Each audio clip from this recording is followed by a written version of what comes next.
Good afternoon, everyone. It's October 23rd, 2018. I made a short video shortly ago regarding the 200 plus million missing population by the year 2025.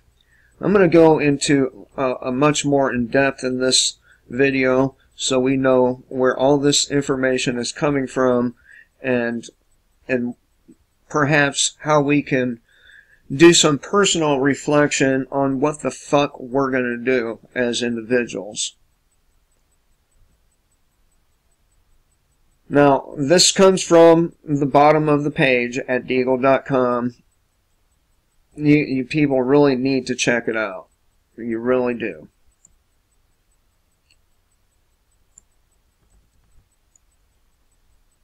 They say there have been many questions about the country's forecasts, especially the one focusing on the United States of America.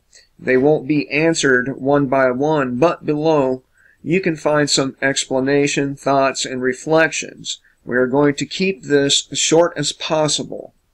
The majority of the economic and demographic data used in the making of this forecast is widely available by institutions such as the CIA, IMF, UN, USG, and so on.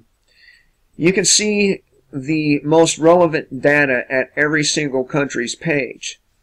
There is a tiny part of data coming from a variety of shadowy sources such as internet gurus, unsigned reports, and others, but all these sources are from the internet and are of public domain for at least a minority. For example, several years ago, Deagal, the Chinese ratings agency, published a report analyzing the physical economy of the states, comparing it with those of China, Germany, and Japan. The conclusion was that U.S. GDP was somewhere between 5 and 10 trillion instead of 15 trillion as officially reported by the USG.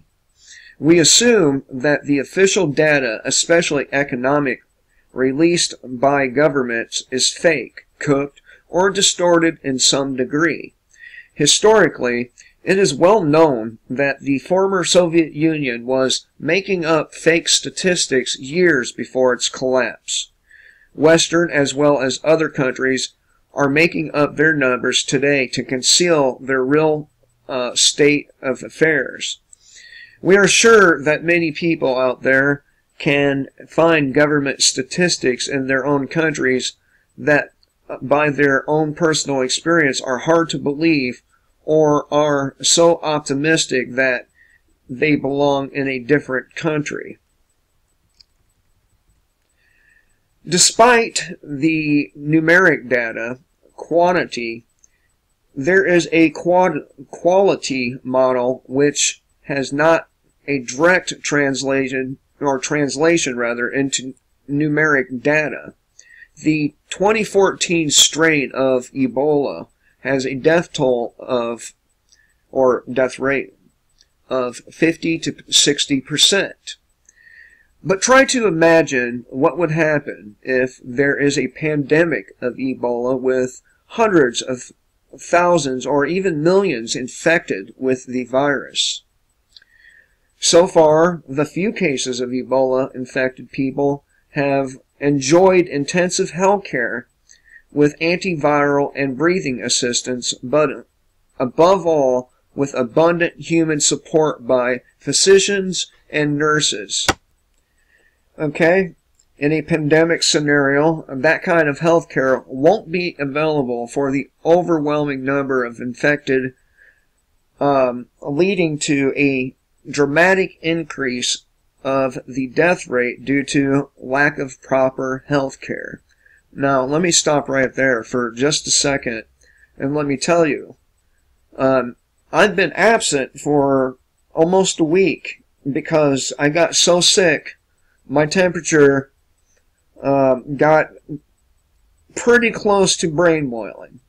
I mean, And let me tell you, you have some crazy ass dreams when you get into that condition. Some crazy ass dreams. And one of the reasons why it got so bad is because the lack of health care that I have. I don't have health care insurance. Every time it seems like I find a job and I get going good in it, something comes along and fucks it up. So, I had to wait until I was really bad before they would take me seriously. And finally, I got the antibiotics that I needed to get rid of this shit. But just think of that being Ebola, or the plague, or Spanish flu. So, they have a good point there. And you must admit, we're hearing a lot more fear-mongering from the likes of, I don't know, Bill Gates and these kind of fuckers. You know, kind of fuckers that say they want to come back as viruses in their next life so they can wipe out humanity. You know, fuckers like that. Not that I have any strong love or even liking to humanity. I think people deserve to know what's happening to them. And this is happening to you, okay? So, the quality factor is that the death rate could increase to 80 to 90% in a pandemic scenario from the stated 50-60% rate. The figure itself is not important. What is relevant is the fact that the scenario can evolve beyond the initial conditions from a 50% death toll to more than 90%. By the way, no pandemic or nuclear war was included in the forecast. Did you hear that? No pandemic or nuclear war is included in that forecast. That's some shit right there. And I have to wonder, what is the figure then, if those things are considered?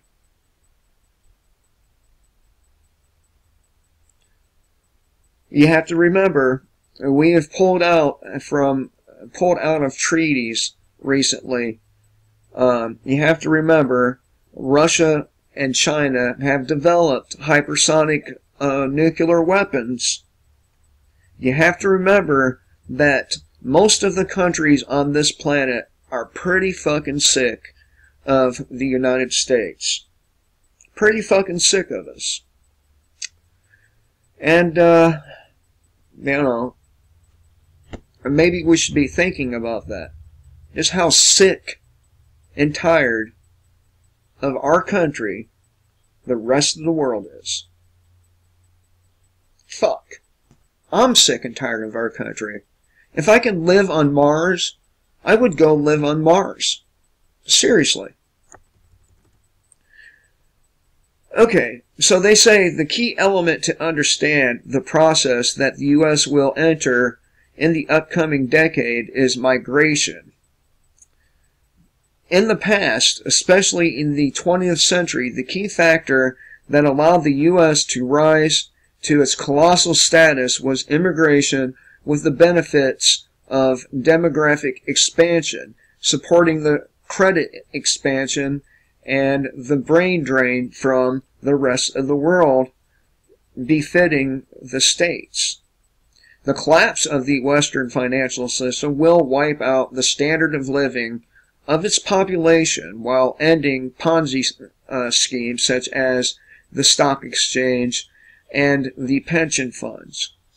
The population will be hit so badly by a full array of bubbles and Ponzi schemes that the migration engine will start to work in reverse, accelerating itself due to ripple effects, thus leading to the demise of the states.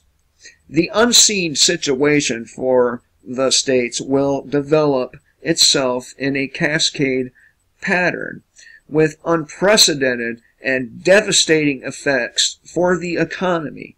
Jobs offshoring will surely end, with many American corporations relocating overseas, thus becoming foreign corporations. We see a significant part of the American population migrating to Latin America and Asia, while immigration to Europe suffering a similar illness, won't be relevant. So people are going to want to get the fuck out of Europe too. Now, as a white guy, I have a little bit of pride in the things that we've built.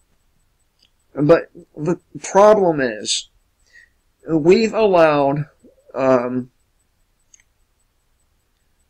big money people like George Soros and the Rockefeller family, Gates, you name it, right? We've allowed these people to get a stranglehold on everything.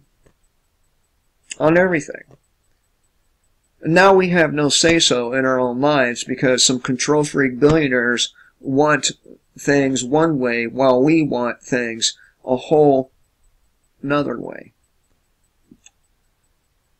And I'm not going to lie to you.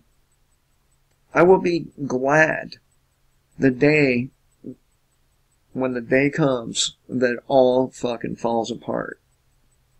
I will. I will be glad. Now, what happens after that, it's up to those who survive. I hope this time around people do not make the same mistake. I hope that we pave over those little bunkers that they have themselves hiding in for much of this. I hope we weld those big metal doors shut so they can never be opened again and they can fucking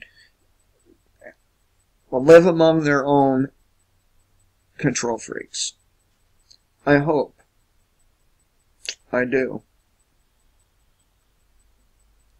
But they go on to say, unprecedented and devastating effects for the economy. Job offshoring will surely end, with many American corporations relocating overseas, thus becoming foreign corporations. We see a significant part of the American population migrating to Latin America and Asia, while migrations to Europe suffering a similar illness won't be relevant. Nevertheless, the death toll will be humble, according to them, taking into account that the Soviet Union's population was poorer than the Americans nowadays, or even then. The ex-Soviets suffered during the following struggle in the 1990s with a significant death toll and the loss of a national pride, or of national pride. Might services economy that will be gone along with the financial system. When pensioners see their retirement disappear in front of their eyes and there are no servicing jobs, you can imagine what's going to happen next. At least younger people can migrate. Never in history were so many elders among the population. In the past centuries, people were lucky to get to their 30s and 40s. The American downfall is set to be far worse than the Soviet Union's downfall. A confluence of crisis with a devastating result.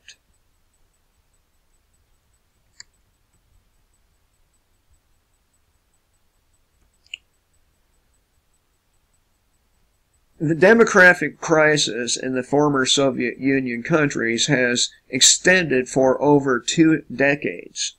If we accept that it ended early in this decade, 2010s, he says, or they. The demographic crisis will hit the world in the near future and is projected to last between 3 and 8 decades, more or less depending on technological breakthrough and environmental issues. The aftermath is more likely a frozen picture with the population number staying the same for a very, very long period of time. The country's forecast population numbers do reflect birth/deaths, but also migratory movements. Many countries are going to increase their gross population due to immigration, while their native population may shrink. Over the past 2,000 years, we have witnessed the Western civilization built around the Mediterranean Sea shifting to Northern Europe, and then by the mid-20th century, shifting to an Atlantic axis to finally get centered into the States in the past 30 years. The next move will see the civilization being centered in Asia, with Russia and China on top. Historically, a change in the economic paradigm has resulted in a death toll that is rarely highlighted by mainstream historians. When the transition from rural areas to large cities happened in Europe, many people, unable to accept the new paradigm, killed themselves. They killed themselves by a psychological factor. This is not mainstream, but it is true. A new crisis joins old, well-known patterns with new ones. So, they believe that a lot of the population in the United States is going to get the fuck out of here. But they did not include the idea of a pandemic or nuclear war in this forecast. We have super wealthy people out there that have not very much love for their fellow man. They have contempt mostly for their fellow man, and they have the means to carry out any operation if they choose to endeavor in. If they want the world dead, they will get the world dead.